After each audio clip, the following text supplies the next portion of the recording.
Hi friends, இன்றைக்கி என்ன வீடியோன்னு பார்த்தோன்னா ஒரு சன்னா மசாலா தாங்க பண்ண போகிறோம். அதாவது கொண்டைக்கடலை வச்சு ஒரு மசாலாங்க. ஸோ சப்பாத்தி பூரிக்கு பண்ண போகிறோம். இது ஓவர் நைட்டில் ஊற வச்சுருங்க. ஸோ இது 8 மணி நேரத்துக்கு மேலே ஊறினா தான் கொண்டைக்கடலை நல்லாயிருக்கும். ஊற வச்ச கொண்டைக்கடலை குக்கரில் எடுத்து போட்டு உப்பு போட்டு நம்ம வேக வச்சுக்க போகிறோங்க. ஸோ ஊற வச்ச தண்ணியிலேயே தாங்க வேக வைப்பேன். ஸோ தண்ணியை வேஸ்ட் பண்ண மாட்டேன். அதே மாதிரி கருப்பு கொண்டைக்கடலை தாங்க எடுத்துக்குவேன். ஸோ வெள்ளை கொண்டைக்கடலை எடுத்துக்க மாட்டேன். ஸோ வேக வச்சு எடுத்துக்கலாம்.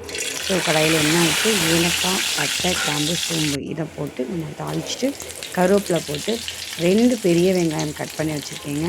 ஸோ உங்கள் மசாலாக்கு ஏற்ற மாதிரி வெங்காயம் ஆட் பண்ணிக்கோங்க. நான் வந்து 4 பேர் சாப்பிட்ற மாதிரி பண்ணியிருக்கேன். ஸோ நீங்கள் வெங்காயம் 2 வெங்காயம் போட்டு நல்லா வெங்காயம் வந்து நல்லா வணங்கட்டும். கண்ணாடி பதம் வந்தால் போதுங்க. ஸோ வணங்கினதுக்கப்புறமா 2 தக்காளி எடுத்து பேஸ்ட் பண்ணி வச்சுக்கலாம். ஸோ நல்ல ஃபைன் பேஸ்ட்டாக 2 தக்காளி அரைச்சி வச்சுக்கோங்க. அதுக்கு முன்னாடி இஞ்சி பூண்டு பேஸ்ட்டு வந்து 2 டீஸ்பூன் போட்டிருக்கீங்க. ஸோ ரொம்ப வேண்டாம், 2 டீஸ்பூன் போதும். ஃப்ளேவர்ஸ்க்காக தான். நல்லா அதையும் போட்டு நல்லா வணக்கிட்டு ஸோ 2 தக்காளி பேஸ்ட் பண்ணி வச்சுருக்கேன்னு சொன்னீங்களா, ஸோ அதையும் ஊற்றிடுங்க. ஊற்றிட்டு நல்லா கொதிக்கட்டும். தக்காளி, இஞ்சி பூண்டு அந்த பச்சை வாசம்லாம் போதும், நல்லா கொதிக்கணுங்க. அப்போ உப்பு கொஞ்சம் போட்டு நான் கொண்டைக்கடலை வேக வைக்கும்போது நான் உப்பு போட்டிருக்கேன்.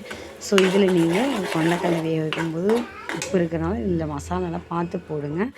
போட்டுட்டு மஞ்சள் தூள், மல்லித்தூள், மிளகாத்தூள், கரம் மசாலா இது மட்டும் நாங்கள் போட்டு நம்ம நல்லா அதிலேயே வணக்கிறோம். தக்காளி நல்லா வணங்கினதுக்கப்புறமா போட்டு நல்லா பச்சை வாசம் போகிற வரைக்கும் வணக்கிட்டு அந்த கொண்டைக்கடலை நம்ம வேக வச்ச கொண்டைக்கடலையை நம்ம கொஞ்சம் எடுத்து தோல் உரித்து மசிச்சு வச்சுக்கணுங்க. ஸோ அதுதாங்க இந்த மசாலாவோட டேஸ்ட்டே அதுதான். அதுவும் டேஸ்ட்டும் ஒன்றும் ப்ளஸ் வந்து அந்த ஒரு நம்ம கிரேவி இதுக்கு பதத்துக்கு வர்றதுக்காக தான் இது பண்ணுறோம். ஸோ அதுக்கப்புறம் கொஞ்சமாக உப்பு. ஸோ மறந்துடாதீங்க, கொண்டைக்கடலை வேக வச்சு அதை மசித்து கொஞ்சம் எடுத்து வச்சு போட்டுக்கோங்க. ஸோ நான் வேக வச்ச தண்ணியை அப்படி ஊற்றிடுறேங்க. நான் தண்ணியை வடித்து கீழே ஊற்ற மாட்டேன், அதோடய சத்துக்கள்லாம் போயிடும். ஸோ ஊற வச்ச தண்ணியிலேயே தான் வேக வைக்கிறோம். வேக வச்ச தண்ணியை அப்படியே எடுத்து ஊற்றுறோம். ஸோ எதையுமே சத்துக்கள் எதுவுமே வேஸ்ட் பண்ணலை. அதே மாதிரி கருப்பு கொண்டைக்கடலை தாங்க உடம்புக்கு ரொம்ப நல்லது. ஸோ நல்லா கொதித்து வந்ததுக்கப்புறமா தேங்காய் பேஸ்ட்டு ஃபைன் பேஸ்ட்டு நல்லா ஃபைனாக அரைச்சி போட்டுக்கோங்க. அப்படி இல்லைனா பால் எடுத்து ஊற்றிக்கோங்க. நல்லா கொதிக்கவும் மல்லித்தழை எல்லாம் தூவி நல்லா எண்ணெய் திரிஞ்சு வந்துருச்சு பார்த்துக்கோங்க. அதுக்கப்புறம் மல்லித்தழை தூவிக்கோங்க.